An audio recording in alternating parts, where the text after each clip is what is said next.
Good afternoon, everyone, and thank you for joining us on this webinar hosted by the University of Calgary. We're going to be addressing the issue of mental wellness and coping through the current crisis. And with me today is Dr. Keith Dobson. He's Professor of Clinical Psychology at the University of Calgary, where he has also served as the head of psychology and the director in the clinical psychology program on campus.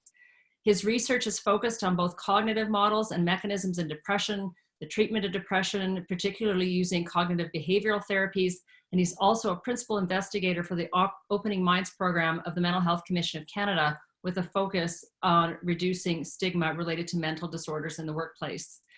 We know we have a long way to go in removing the stigma associated with mental health, and we also know that the financial cost of depression is about $33 billion every year to the Canadian economy.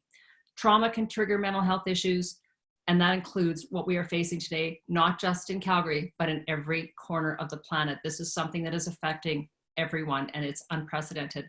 So today's discussion is going to center on the issue of how we cope through this crisis. And we're going to look at it from a variety of different perspectives. I'm going to ask you to send your questions through the Q&A function on the website, and we will get through as many as possible today. And I would like to what we're going to do is we're going to monitor the questions. I'm going to start off by talking to Dr. Dobson and asking him a few questions. And I am confident that we will start to discuss or have a broad ranging discussion addressing your issues and concerns about how we cope with the current crisis. So thank you for being here, Dr. Dobson. Thanks for taking the time to talk to us today. It's my pleasure, and thank you actually for the initiative of doing this work. So let's just talk about anxiety. I mean, if you run into people anywhere you go today, how are you? The word that comes out is, I'm anxious. I'm anxious about what's going on. I'm anxious about health. I'm anxious about my economic prospects. I'm worried about my family. I'm worried about family members that aren't in Calgary. They're somewhere else.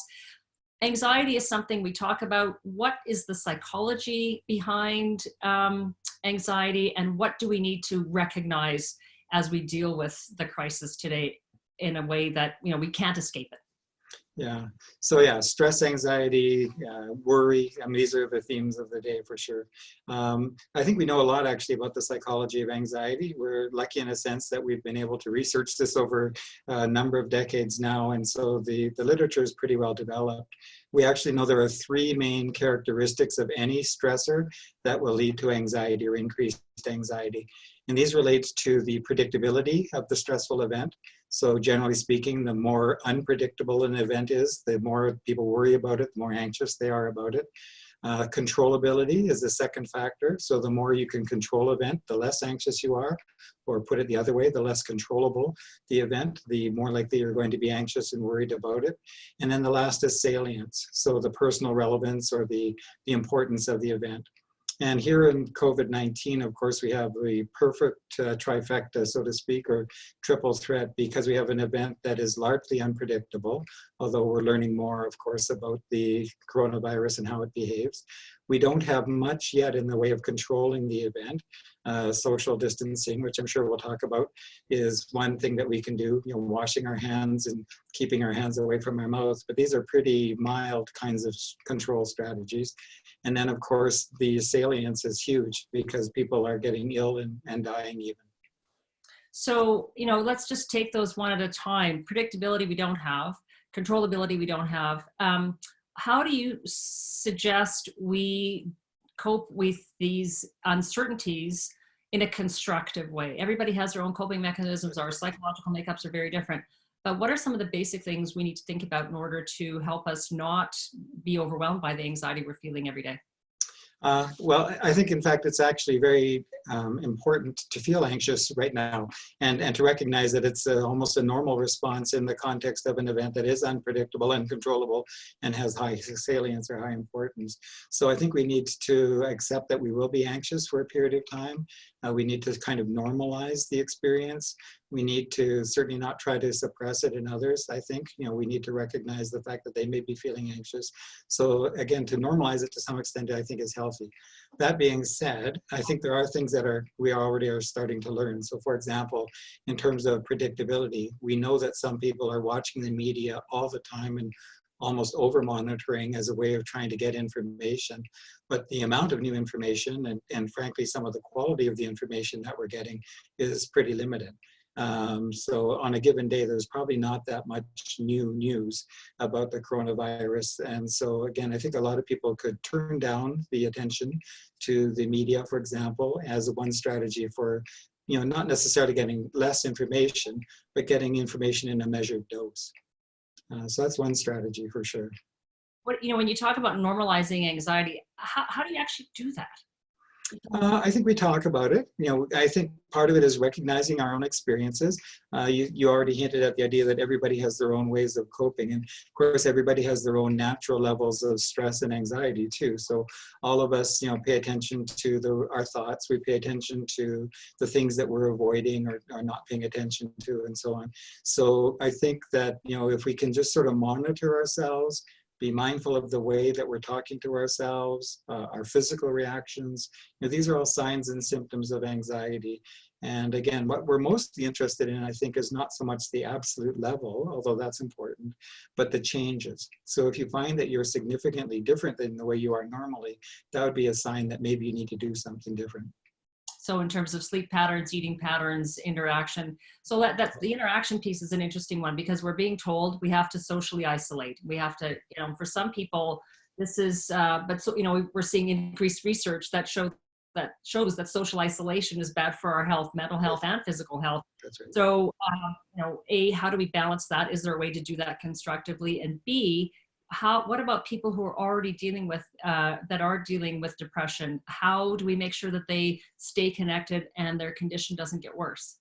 Yeah, that's again a wonderful question. So in terms of social isolation, we actually know that it's one of the major risk factors for depression. So people that tend to become more isolated or tend to pull away from others, especially in times of stress, this is a risk indicator for depression.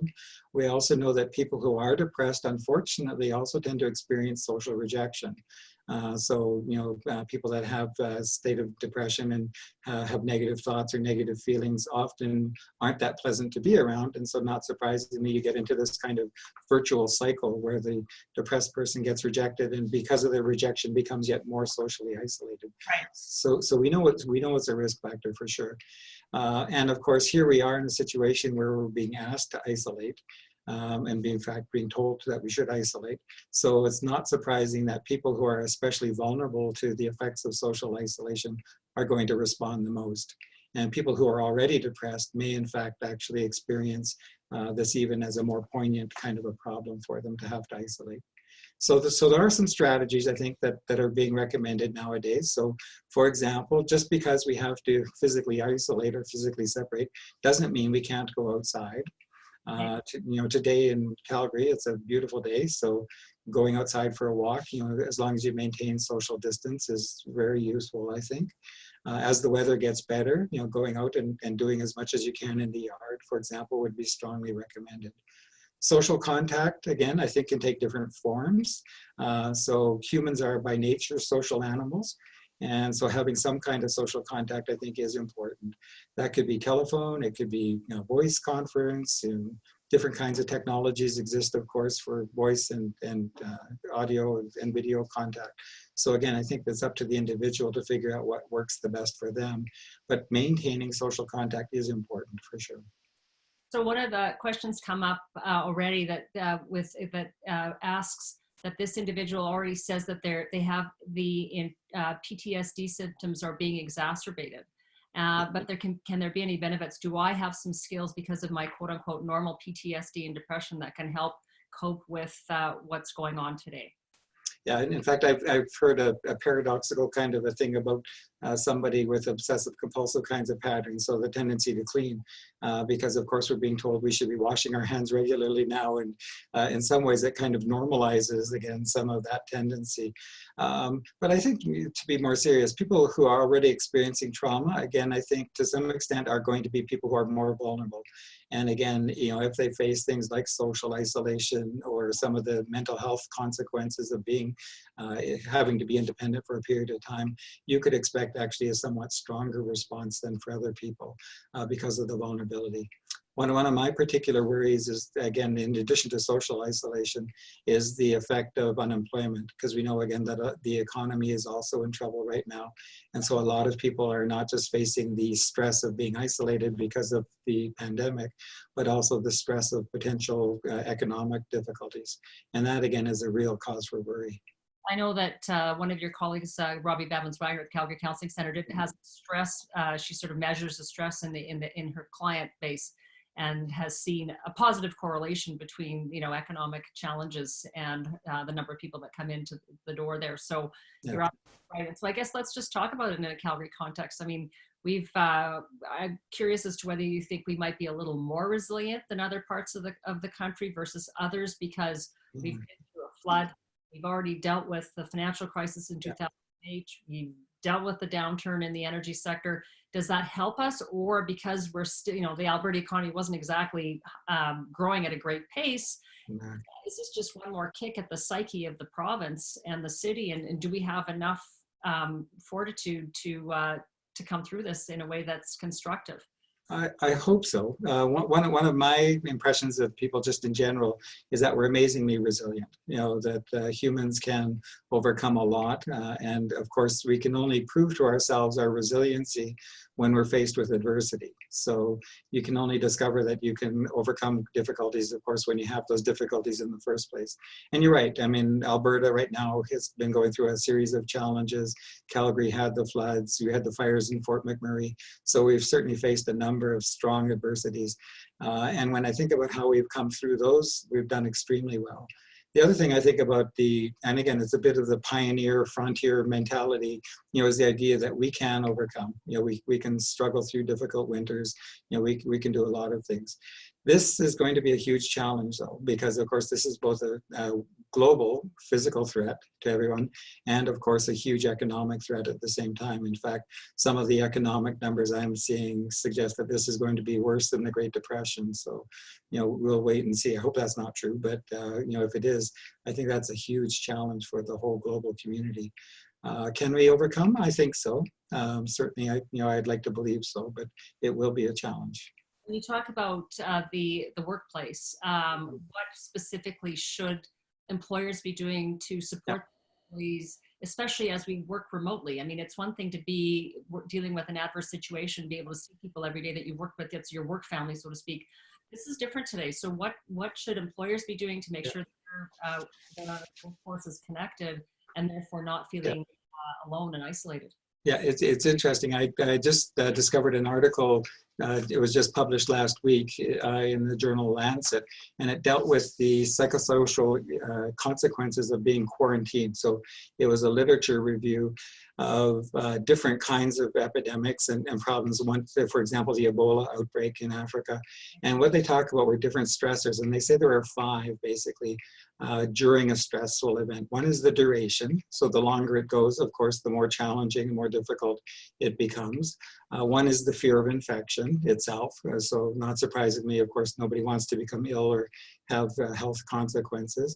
One is frustration or boredom. So just simply, you know, being isolated and having not that much to do necessarily. Again, we can talk about some things I think that people can do healthily. One was the sense of supplies and the supply chain management and just concerns about are you going to be able to get enough food and so on. And the other was information. And it's the last one, I guess, I was resonating to when you asked the question, because I think the one thing that employers can really do is provide a consistent, positive flow of information to people that work with them. So for example, I think we know we have to work at home now for a period of time. And if we're just simply told by our employers to go away and do whatever we want for that period of time, that's not that productive. And I don't think that people are going to get a sense of accomplishment or have a sense of responsibility through that kind of action. So I think for employers, it's important that they send the message that their employees are still accountable, that they should be checking in. There should be some expected outputs. Again, they may be modified, of course, or reduced for a period of time. But it's important for the manager or the person who's responsible to send a communication regularly and to let the employees know that they're still valued members, that they count. And they're humans, they're not employees. Well, that too, of course, yeah, yeah, both, but that they're important parts of the organization, and that they matter for sure, and the work that they do matters, and they as a person matter too, of course, yes. So the questions are coming in, and one of them is, what are the top 3 tips do you have for people to manage anxiety and depression during this time? If you had three things to leave people with on this, what would you suggest you do? Yeah, so I would say the number one thing that I would recommend to everybody is set a schedule, and try to stay to it. And again, it makes sense that at this time that the schedule might be modified from your normal activities, but to the extent you can, I would try to recommend that you set a morning time to get up every day. You go to bed at roughly the same time every night. Don't start throwing your schedules way off. Plan your meals at regular times. Schedule yourself activities like exercise if you do regular exercise, or going outside when the weather is good, and so on. So maintain a regular exercise for sure. So that's one. Second one would be watch your self-talk. The things that we say to ourselves matter a lot. And if we find ourselves catastrophizing, or predicting horror, or saying things to ourselves like I'm becoming isolated, or no one cares about me, these kinds of thoughts, pay attention to those thoughts and either try to solve them directly, if there's an obvious thing to do, or try to correct your thinking. Try to again be a bit more aware and mindful of what you're saying to yourself. And then the third thing I guess I would say is just take care of your body. I think we all need to eat healthy. We need to, if we notice ourselves becoming physically stressed, think about activities like mindfulness exercises, relaxation. For some people, yoga might be useful. Again, whatever kinds of strategies you normally use to relax yourself, again, look at those and try to rely on them. The one I'll just warn people about is if you normally use the 5 o'clock drink coming home as your way to relax, don't over rely on that one, because obviously you don't want to use strategies that might turn out being problematic for you. One of the questions that's been submitted is, other than calling and connecting with, how can I help friends and family members who are already anxious people? What can you do to sort of help them cope with what's going on around them? Yeah, again, there's unfortunately not a lot physically that we can do, but I think what we can do, of course, is reach out through phone or other technology, let them know that you're thinking about them. Email people, do an Instagram photos, something like that. There are lots of different ways to connect. And I think letting them know that you're thinking about them. You can, again, theoretically, I suppose, provide supplies to people. You could drop things off at the doorstep and, not necessarily socially interact, but there are ways of doing that. One of the things we've done at our house is we played a game with our son, who's in Calgary, but self-isolating right now, and our daughter and her husband, who live in Nanaimo. So we set it up as a virtual game, and we all played together. So there are technologies like that you can use as well to get together. What game did you play? The specific game is Trivial Pursuit. So you figured out how to do that online? Yeah, you can do it. You have to roll for other people, of course, but there's ways of asking questions. So word games especially, of course, lend themselves to these kinds of social interactions. That's, one of the questions I want to ask was, we were using Zoom. Other companies, families use Microsoft Teams. Some people do FaceTime. So these are methods that we can stay connected, but that takes a different kind of energy, and it has not as spontaneous. It's one thing to be able to do things spontaneously. This is a little bit more deliberate. So how should we consider continuing to do that and being, setting up connection appointments, so to speak?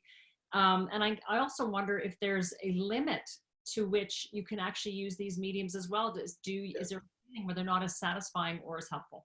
Yeah, they won't be as satisfying for sure. In fact, it's interesting because in the psychological community, there's been a real shift towards e-therapy, or the provision of e-therapy instead of face-to-face therapy. And a lot of the discussion is around whether to use faceless communication, telephone, for example, or whether or not it really should involve face. And the general recommendation is absolutely to have face contact, so that you can at least have a bit sense of the person and their reaction rather than just the voice. It's been estimated that about 80% of communication is through the nonverbal channels. paying attention to bodies, body movement and so on, or facial movement. So losing that is really a problem for us, for sure. So to the extent you can use facial communication, that's probably better. Going back to the issue about scheduling, I know, like for myself, for example, I typically schedule phone calls with people so that I'm not just sort of calling them out of the blue, or if I do call them out of the blue, I don't expect to catch them in. And that's different now, of course, because you probably can't expect to catch them in because most people are going to be home and they're going to be sitting by the phone. And my suspicion is that many times people will be happy to speak with you. If they can't, they can tell you so, and they, you can obviously schedule a time if you need to.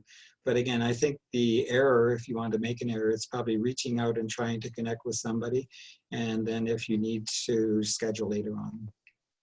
So there's an interesting question that's been submitted, and I relate to it on a personal level. So it asks about any advice for parents. This individual says, I know it's important to normalize the experience. It's important to feel anxious. Managing our anxiety is a concern when it comes to how it might impact our kids. And I just, as a personal note, I grew up in a very anxious post-war household. And so some of what's going on right now is a bit of a trigger. And I think this individual is very mindful that she doesn't want to make it the same trigger that I would say that it is for me. What advice do you have? How do you manage that between keeping it, managing your own anxiety and then having your kids not really experience it in the same way? So I don't know who the person asking the question was, but I congratulate them for being aware of the fact that they are going to have an impact on their children. So I think that's a good insight right away. And again, I think right off the top, one of the key things you need to think about is the nature of your children as well. If they're anxious themselves naturally, or if they're relatively easygoing, or don't seem to mind as much when things go on around them. That's important to consider. The age of the child, of course, and their ability to understand what's going on is also important to consider in terms of what you tell them. Generally speaking, I think most of the time children want to be reassured that the caregiver is going to be there for them, is going to love them, is going to show them affection, is going to be a constant person for them. If you're normally an anxious person and you suddenly changed and became calm and collected, that would be disturbing probably to your child as well. So again, I think that the main tasks are to be as calm as you can, to give information to the child that they can understand at a level they can understand. If they're asking questions, you should assume that they understand, and you could respond to those questions appropriately. But again, I don't think you want to be, if you can, a trigger as well. You don't want to communicate anxiety. Again, I think as adults, we also need to think about, again, the background. So if you've got the radio on all the time, and there's a lot of negative information, or if you've got the television on and there's a lot of negative information, think about the impact on other people too. The other thing I would just suggest too for parents generally is to watch your children and look for signs of distress. And in children, of course, they don't have the ability to communicate the same way as adults do, so they can't talk about their feelings and how they feel anxious or worried. They may not have the language for that. But what they might do is become quiet, or pull away, or start to show emotional responses like crying, for example. So look for those kinds of reactions, and those would be signs or indicators, again, that you need to probably change what you're doing in the household. So here's an interesting question. I mean, we are all together. So many people are spending more time together than they have in a very long time. And the question is, how do you set boundaries? You may have a family and everybody has a different response to what's going on. They will want to talk about things in a different way. How do you respectfully set boundaries within your own house that doesn't cause tension at an already stressful time? Yeah, so I think that's again a very likely scenario, in fact, in many households, because we are being forced together in ways that we aren't normally. And so I think part of it, again, is for each person to be mindful or aware of their own style and their own preferences. If they can, then to communicate those to other people in a way that says, not that I don't want to be with you, or I don't care about you, but that I just need my own time. I need some private time, or I need to be alone, or I don't want to talk about this right now, and again, set a time perhaps later to talk about a particular issue. Again, if you can, doing it in a caring and compassionate way would be helpful, rather than simply, I don't want to chat about this, or turn the bloody TV off, those kinds of comments. So again, I think to the extent you can do it in a way that respects each other, it's obviously going to have better impact. But again, I don't think people should be embarrassed or shy to say, I just need some quiet time. You know, I need some time to go away and to be by myself. I need to go for a walk by myself. Could you please watch the children for the next 15 minutes or half an hour? You know, that kind of thing. So I think that's not selfish, that's self-maintenance or self-care. Yeah, and I guess the question is, like, do you have some tips in terms of how do you message that? How would you preface those kinds of requests so that it doesn't land in a way that people take offense and causes more stress? Could you give us some examples? Yeah, well, I mean, again, I think here about the typical way that we would talk about doing assertive communication. So the way that we would normally do it is start by saying, here's the situation. So when the TV is on all the time, then you talk about your reaction. When the TV is on all the time, I tend to get anxious and jittery, you know, and it makes me feel uncomfortable. Then you state what you would prefer. So I'd prefer it if we only had the TV on for so many minutes a day, and then I would feel better. So you talk about the reaction. So there's sort of a 4-step easy approach. So what's the situation? What's the consequence? What would you prefer instead? And then how would that make you feel better? And you put it out as an invitation to the other person, and you hope that they will respect you and actually respond positively. And if so, then you accept that and you thank them for that opportunity. So what do you do if you have, family, friends, neighbors who are not taking the social distancing and hygiene precautions as seriously as you are? I mean, you don't want to fracture relationships. You don't want to fracture friendships. You don't want to fracture whatever connection you have with your neighbors. How do you suggest we do this in a way that isn't destructive? Yeah, so my first impulse when you're asking the question is just call the police, but obviously that wouldn't be the most respectful thing to do. Again, I think, to be assertive with them would be appropriate to say, I see you're outside, you're hanging out together. Right now, it's not supposed to be what we're doing. It makes me feel uncomfortable and makes me concerned that you're going to spread the virus. I wish you would go home, or I wish you would have more social distance, or whatever your preference would be, and then I'd feel better about it. So again, I think being assertive is entirely appropriate. If people continue to violate the kinds of social norms that we have right now, we have been told that it is possible that the government response and police response will have to get more serious. And I think if we can be responsible as citizens, we can probably avoid that kind of consequence. So again, I think it's a matter of simply calling people out and saying, like, this is not appropriate behavior right now, and we need to change for the time being. So questions come up, and it's certainly something that I've been sort of keeping my eye on, and we've seen it a lot in the media. There's concern about domestic violence and spousal abuse issues. Yes. In these kinds of situations, and the questions come through is, do you have any thoughts or advice for people stuck in abusive situations or homes at this time? Yeah, my heart goes out, in fact, to people that are in situations either where they have mental illness and are struggling alone, are more isolated than they were before, situations of domestic violence. Again, our resources in our community generally are, I would describe as weak, not completely absent, of course, but they're not as strong as they could be. And in times like this, they get even less strong, they get weaker. I think, again, you have to rely on the same resources that we always have. So our first responders are still out there, they're still working for us. And if certainly there's domestic violence or child abuse, these should be reported as they would be normally. And the police will take steps, and we'll step in, or social services will step in and take action. So again, I don't think our society has gone, yet, to the point of civil disobedience or, completely fallen apart. So again, I would just simply, again, if these issues are happening, take responsibility and call the appropriate authorities.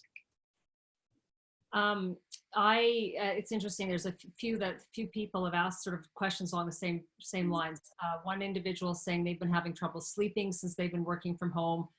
Is it possibly stress/anxiety related? What to do to reset it? And then there's another question that sort of, again, it goes back to the self-care comment that you mentioned, wondering about diet. And is it normal to be eating less due to less movement? Should we try to maintain normal eating amounts? Like what some of the things that we need to think, how do we fuel ourselves both in terms of sleep and in terms of food?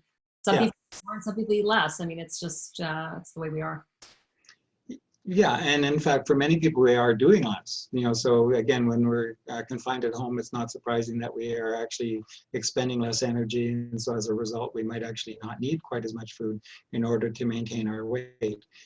So again, I would say that if this is a few days of disturbance, I wouldn't be too concerned about it. If it's a pattern, though, that's a shift from your normal functioning, and especially if it seems to last more than a few days, then it's something that, again, you probably want to pay attention to. Yeah. The person with the sleep disturbance in particular, I guess that question, again, for many people, setting a regular bedtime and a regular time to get up, if you can, would be helpful.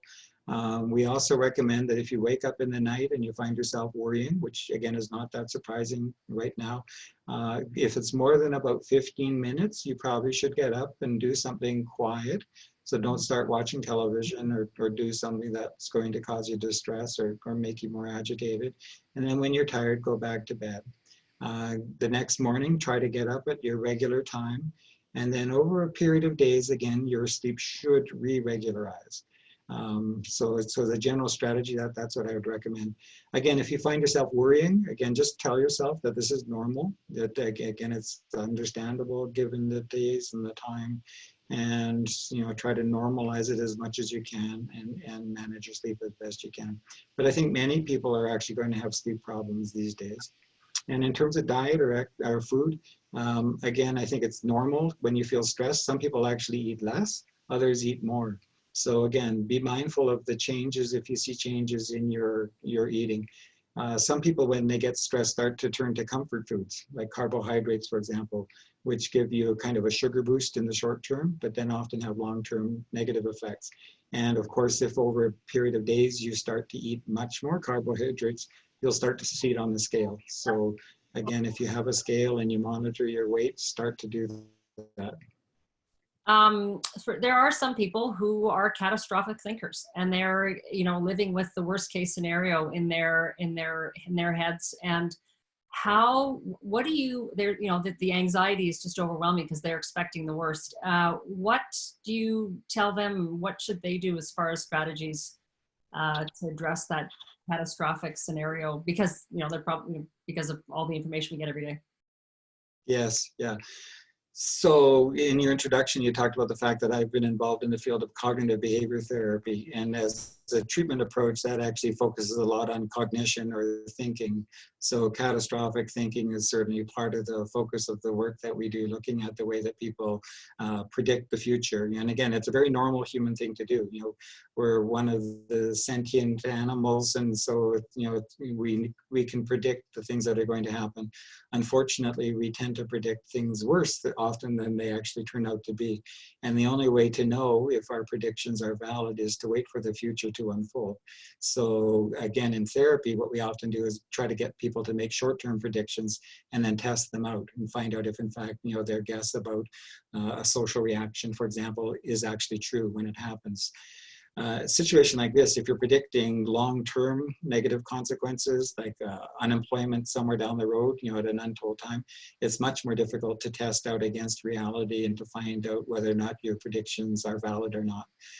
So the other thing that we turn to then is looking at alternatives. So instead of saying things like, this is horrible, can you say something like, this is very difficult, or this is challenging? Or put it in, take that thought, that catastrophic thought, and turn it into something that you could potentially work with or deal with in some possible way. The other thing that we do is we get people to think about, is there some other way to express the same kind of sentiment, but in a way that's more gentle or kind, or again, something that is a response that you can give to yourself. So basically, not that it's catastrophic, but this is a difficulty, and I've been through difficult times before, and I'll probably get through this one as well. So more reassuring or more calming kinds of self-statements. What about something like, what's the worst that can happen? Sure. Well, that's what we would normally do. When we do reality testing, we often would ask clients, in fact, if they make a prediction, for example, that they're going to have a social interaction with somebody and it's going to be terrible, and they're meeting that person on the Friday evening. So we might ask them, well, what's the worst that could happen? What's the best that could happen? What's the most realistic? And then let's find out. Yeah.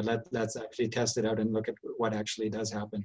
And what you can do in that kind of a strategy is sometimes identify that the person does tend to catastrophize or predict things are going to be worse than they often are.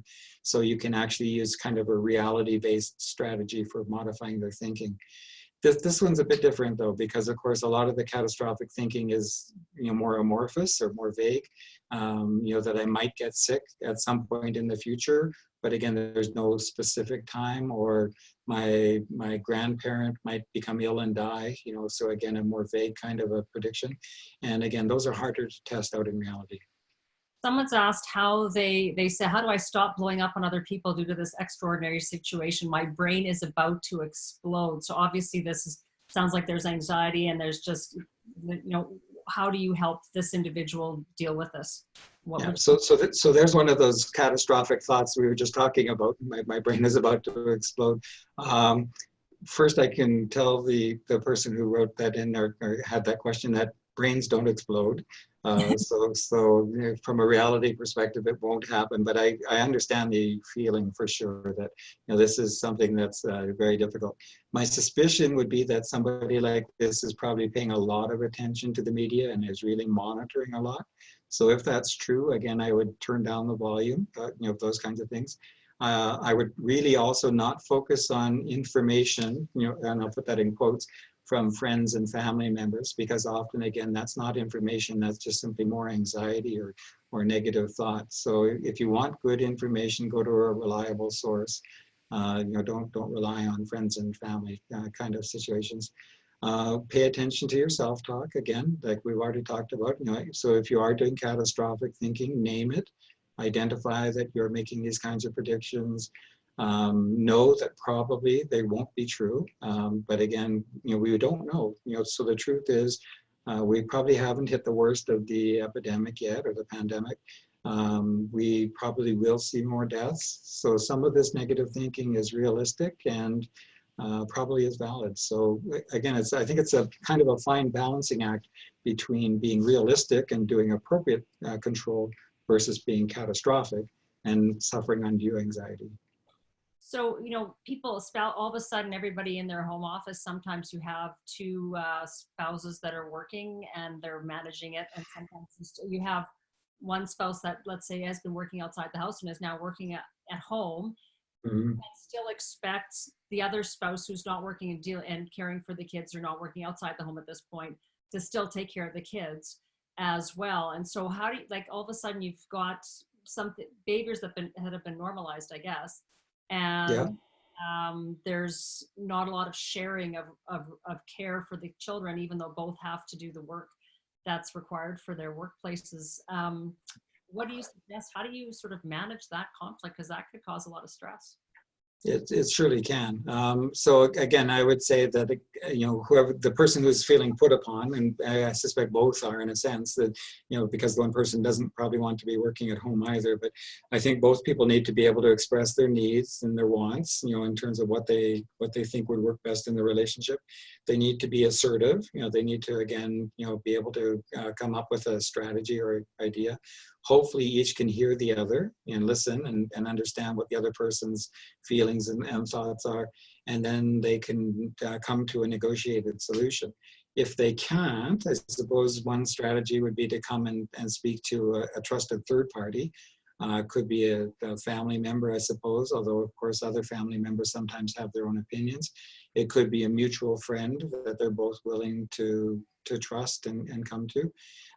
In the worst case scenario, in situations like this, we think about family counselors or family supports, and those are certainly out there still. So you could potentially make connection and ask for a third party mediator, essentially, or family mediator or family counselor to get involved and help the couple resolve the issue. So there's different strategies. I mean, again, solving it personally would be probably the best and the easiest. But again, there are different ways, I think, of escalating to other groups. Right. And so just maybe going back to some of the things that you said initially about how we decrease stress in terms of whether the TV's on, maybe there's a way to message it and to approach it in the same way in terms of that expectations being put on one. Yeah, certainly I've heard of situations too where people are being forced to work in a one-bedroom apartment, for example, and suddenly there are two people home, and there really aren't two workplaces, and so each person is a little bit on top of each other. So it really makes it more difficult. Or one person is being forced to work in the bedroom when there's really no space for them to work out of efficiently. So again, negotiating these situations can be really difficult, I think. So some of us are extroverts and some of us are introverts. And I saw something funny that said introverts put your books down because the extroverts need you. If you're extroverted and you find yourself in a situation where you are isolated, what would you suggest these individuals do so they don't start to slide into being depressed and being very sad? Or Yeah. Yeah, again, I guess I go back to some of what I was saying earlier in terms of some of the ideas you have to do. So again, just as in general, when we think about treating depression, there are two kinds of main strategies we use. One is something we call behavioral activation. So this is the general idea about doing something. And in some ways, it almost doesn't matter what you do, but that's not entirely true. So I'll qualify that. What we tend to think about are two sort of primary types of activities. One would be something where you feel productive or you feel like you're accomplishing a goal. And again, whatever that activity is something going to be personal. So for one person, it could be cooking a good meal. For another person, it could be, pulling out a macrame, something that you haven't been working on for a while, and doing something that you feel a sense of accomplishment about. For another person, it could be their work, again, working from home in a productive way. So again, what that productive thing is will vary from person to person. The other thing is doing something you like or something you enjoy. So for the extrovert, that thing is probably going to be connecting with other people. And so, but again, for other people, it might be something else. It could be something for the introvert. It might be having a bubble bath, or doing something sort of self-nurturing. So again, for each person, they have to figure out what those activities would be. But think about one activity, at least, that you would find rewarding, and one activity that you would find pleasing each day. And think about one thing that is small, so relatively easy to do, maybe doesn't take much planning or organizing, and maybe one bigger activity each day. And so think about it as a sort of a 2x2, if you want, productivity and social, small and big, and then schedule those things into your life for each of those. Going back to the question about an extrovert, again, I think what they need to do is really think about and implement different strategies, different activities that are going to be sociable. So again, it could be a game night, virtual game night, like I talked about earlier. It could be simply scheduling time to talk to a long distant person that they haven't spoken to. One thing that you could do is think about a list or create a list of the people that you haven't spoken to lately, maybe high school friends or people that you've had in your past that you haven't connected with, and just send them an email. Get back in touch with them and let them know that you're thinking about them at this time. That's something, again, that could be rewarding. You talked earlier about self-talk, and I think this applies. There's a couple of questions. We have some university students that are listening to us today, and they're saying their motivation, academic motivation, has declined. So how do you help them continue to be focused on the fact that they still have assignments to do? They may have exams they still have to write, and how important that is. But it's also translating into the workplace, because some people they don't have motivation. They're sort of keeping an eye out on the horizon, thinking, well, I might get laid off. So how do we balance that possibility with the work that I have to do today? So maybe some thoughts about motivating students, people who are worried about their jobs if they are, in a situation. Yeah, again, we have some sort of classic, if you want, sort of psychological strategies for helping people that are struggling with motivational kinds of concerns. So one of them is thinking about, why is it that this is important to you? So there's a whole set of strategies called motivational interviewing that we sometimes engage in, where we ask clients or ask people to think about, why is this important? Get you to generate the reasons why this is an important task to do, and to then commit to the idea that you want to work on these things. So for example, for the university student, presumably getting a good grade in a course is just as important as it was before the pandemic struck, and again, so people that are interested in getting good grades are probably going to be still interested in getting good grades. So think about those kinds of factors about why that's important. The work case situation you gave, the person who's thinking, well, I'm probably going to be laid off, so why bother? It's going to be more difficult, of course, to generate that kind of interest or enthusiasm for the activity. anxiety. But assuming that you're interested, then the next step would be to think about what are the steps involved in being productive or being successful, and then to break them down into manageable bite-sized steps. This goes back to the idea I was talking about just a few minutes ago when I talked about having a small activity and a large activity. So again, what we would recommend, generally speaking, is that every day you think about the long-term vision or the long-term goal, but then you break down into manageable bite-sized pieces that you can accomplish. And as you do that, and again, what those bite-sized pieces will be will vary from task to task, and depending on how you're functioning at the moment.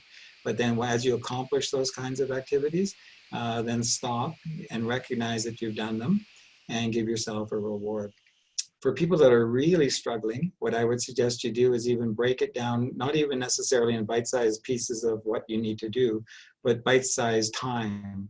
So for example, it may be that you can only pay attention if you're a student for 15 minutes to something you're reading. So give yourself a 15-minute assignment to sit down, do the best you can. At the end of the 15 minutes, stop, get up, take a quick walk around, or do something briefly for a period of time, so that you reward yourself and then get back to the next 15-minute chunk. So again, sometimes chunking activities into time units is another strategy for getting through it. And again, recognize that, of course, that as you build these small bits together, eventually you will accomplish the larger goal. Right. I think that, we used to tell our kids, how do you eat an elephant one bite at a time? So exactly right. Exactly right. Same idea. Yeah. So this is an interesting question, and I think it's going to be helpful for a lot of people to hear your answer. When checking in with family and friends who are not good with vulnerable conversations, is there a best way or better way to phrase the question, how are you? So I take it the concern is that if you ask the question, how are you, then you're going to get a litany of complaints, or you're going to get, I'm fine. And they don't want to, the short, I'm fine.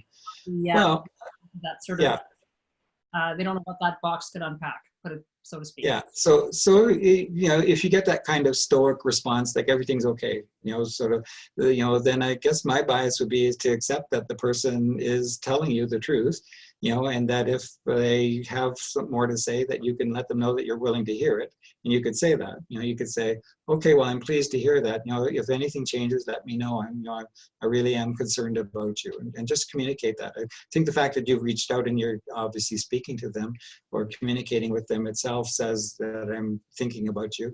But I think you could just literally say, that I'm concerned, and if anything changes or if you want to talk about anything, I'm here for you.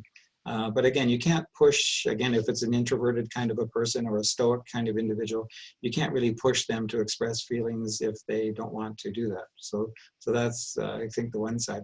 To me, the more challenging group is the group that, you ask them, how are you doing? And then they want to talk for 15 minutes about all these strong feelings and reactions that they're having. And, then it's more difficult to get away or to sort of help them to manage their own anxiety level. And again, I think for that group, a lot of it is communicating that you're concerned and you're compassionate. And again, if you know that as a person that tends to give you a lot of information, make sure that you book the time so that you have the opportunity to spend with them. So don't call them as you're planning to head out the door to go shopping, for example, thinking you're going to have a short conversation if you know it's a person that's going to have a long conversation. Do you have advice for people who are confined to a home with family members that have pre-existing addictions? So pre-existing condition? Addictions to things like alcohol, smoking, gambling. Yeah. Again, these are difficult situations. As I was hinting here earlier about, problematic home situations. So yeah, if you're living with somebody who has a pre-existing addiction, like, and again, isn't willing or able to modify that, I think this is going to be one of those really challenging kinds of situations. Again, I think the best strategy would be to express your desire and as forthrightly as you can. Let them know what changes you need. If you need to isolate yourself even from them within the home, again, that's not inappropriate in some cases. For example, if you're living with somebody with alcoholism and they are drinking regularly in the evening, you might have to lock yourself in the bedroom or, sort of retire from them for a period of time if you can't manage the situation. So again, it's going to vary from situation to situation, but again, my bias would be, to be as assertive as you can. set some limits, maintain your safety, of course. If there's any issues about safety, try to maintain that as best you can. And what about, the other piece is if they continue to go out to procure or satisfy whatever they need to satisfy, and then you are concerned about when they come back into the house, like how do you balance that as well? Because you feel like they're putting you at risk. Yeah, and to some extent they are. We actually know right now that, again, social distancing is one of the strongly recommended activities. I was watching television last night and they were having a debate about whether or not liquor stores are an essential service or not, or whether or not they should be closed in some provinces. And I think the sentiment is going to be that they are in fact essential services, and they probably will be kept open, at least for the time being, in most places. So again, if you want to, you could negotiate things like, if you don't trust the person, honestly, to go out and maintain social distance, you could offer to get the alcohol for them. Again, you might argue that's enabling, of course, but on the other hand, it's a way of keeping yourself safe. So there may be some negotiations that you could make potentially. I know a lot of the liquor stores are now doing home deliveries, so you could actually, use a technique like that to, again, help to ensure that you're safe. So again, I think if safety becomes an issue, then obviously that should trump everything else and should take priority. But again, to the extent that you can manage a negotiated settlement, that's probably the better solution. Somebody's come up with this again at the social distancing. How do you appropriately confront someone you feel is not practicing social distancing? So I think we all have opinions on how things should be done.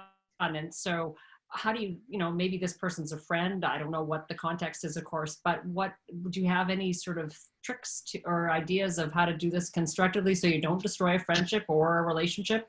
Well, this goes back to a question we had before. So again, I think the government and health systems are giving us good information about the distance we should keep. So we know that it's approximately 2 meters. We know, again, that if we have our own signs and symptoms, we should be reporting it, and we shouldn't be going out in public. So we should be engaging in self-isolation. We know that if we've just come home from a travel, we should be, again, self-isolating for a period of time. So we're getting good information, I think, about what we should be doing based on the best current information. If you know somebody's not following those guidelines, it's possible that they don't have that information, unlikely, frankly, but it's conceivable. So you should, in the first instance, let them know. In the second instance, then I think, again, it's a matter of being assertive and saying, what you're doing is not appropriate. Here's the way it makes me feel. And here's what I'd like you to do instead. And here's the consequence, the positive consequence, hopefully, for them complying. If we don't comply, I said this earlier in this webinar, if we don't comply, I think we do run the risk of governments having to become more serious and more strong, in terms of the reactions that they have and the kinds of injunctions they have against society. So it's to all of our benefit to be socially responsible and to take care of each other by not engaging.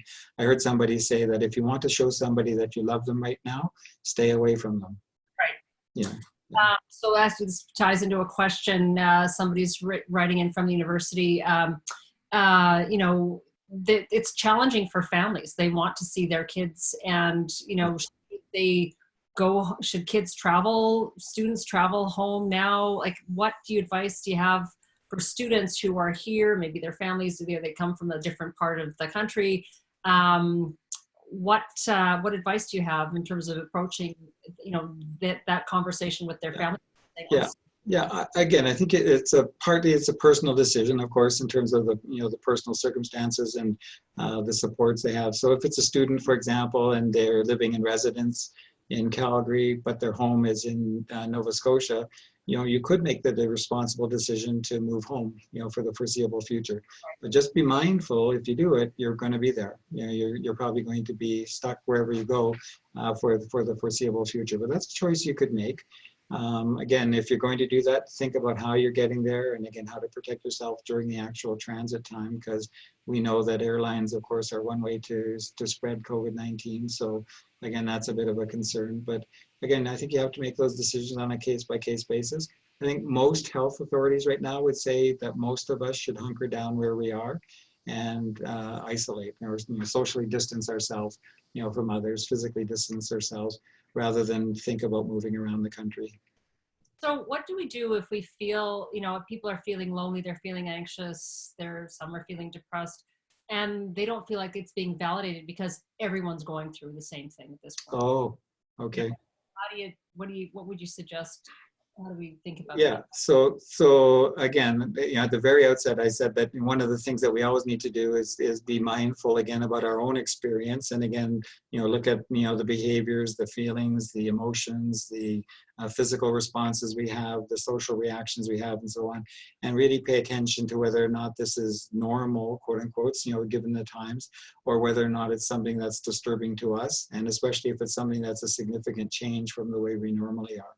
So if we're feeling anxious at this time, that's perfectly normal, perfectly understandable, but it doesn't minimize the experience. It shouldn't minimize the experience. So again, if it's a change from your normal way of being or normal functioning, you have every right to express those concerns and to talk about the way that you feel and the way that you're functioning. If people are minimizing it around you, I would say that's unfortunate, obviously, because they're not respecting, to some extent, your own experience.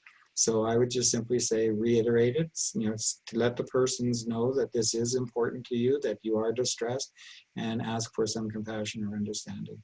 There's a specific amount of anxiety around, when you have somebody who's a family member who may still be under the care of a physician, let's say someone who's going through cancer treatments. And this adds to the burden and the anxiety in the family. Yeah. Do you have any tips for the family members and potentially the person who's ill to, handle the stress of all the other, the personal health they're dealing with in addition to what's going on around them? Yeah. Yeah, again, this is a difficult situation because from what I understand, again, so take this with a grain of salt because it's not from a health expert, but from what I understand, people with pre-existing health conditions are the most vulnerable to the actual physical effects of the COVID-19 virus, and so they are at increased risk. But again, it's a very difficult thing, I think, for the average person to take into mind, the idea that risk, to sort of translate the idea about absolute risk or population level risk into personal risk. Because again, if you do the mathematics of it, the chances of any one of us actually contracting COVID-19 is very, very small. And even within that, the probability of you having a severe consequence as a result of COVID-19 is also extremely small. But in a sense, that doesn't matter because again, the consequences, as I go back to the earlier comment about consequences or perceived consequences, the perceived consequences are so dramatic that in a sense, the probability of these things, doesn't matter that much. So again, I would say to somebody with a pre-existing condition, or if you're living with somebody who's elderly, or again, somebody who's in a more vulnerable group, I think these are the kinds of situations where you need to be especially careful. You need to especially do the social distancing or isolation. You need to be scrupulous about washing your hands and keeping your hands away from your face at this time and so on. So these are our best strategies. Like I said earlier, they're not great. They're not strong kinds of things, but they're the best that we can do. And so that's what I would say is, try to be as reasonable as you can about the likelihood of illness, but take the best measures you can to protect yourself. So a few questions, if we're just getting close to the end of the hour. There are a number of questions that if people have asked for in terms of recommendations for resources, either online or others that they can access that are obviously charge a fee, that they could be, that are not expensive, that maintain confidentiality. Do you have any suggestions that you might be able to put forward so people could write? Absolutely. And in fact, before this webinar began, I was asked if I could provide a list of resources. And so I'll be doing that as soon as we sign off, and I'll be sharing that. And I'm not sure what form that communication will take, but the university can certainly make it available on the website. I do know the Mental Health Commission of Canada has good information about coping with COVID response. So they have information. Public Health Agency of Canada, of course, has excellent information. Health Canada has information.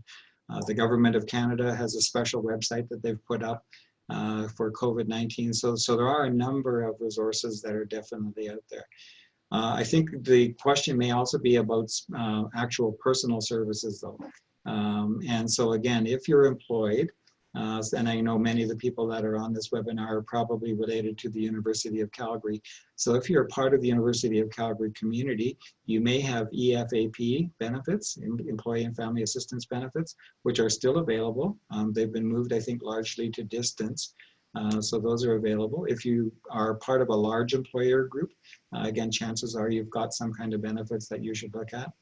There are many mental health people I know, so Calgary Counseling, for example, many psychologists are moving their services to distance therapy. And so again, you can make contact, and again, those services are available. Alberta Health Services is still up and running. And again, for a lot of the mental health services, they're being moved to distance. So, you know, it's probably not going to be a face-to-face delivery, but most of those public services are still available. Thank you very much. It is 1 o'clock. I'm sorry there are still questions that we didn't get to, but Dr. Dobson, you've given us much to think about. Thank you. Thank you. And thank you again for sponsoring this webinar. It's very important. Thanks very much. Take care. Thank you.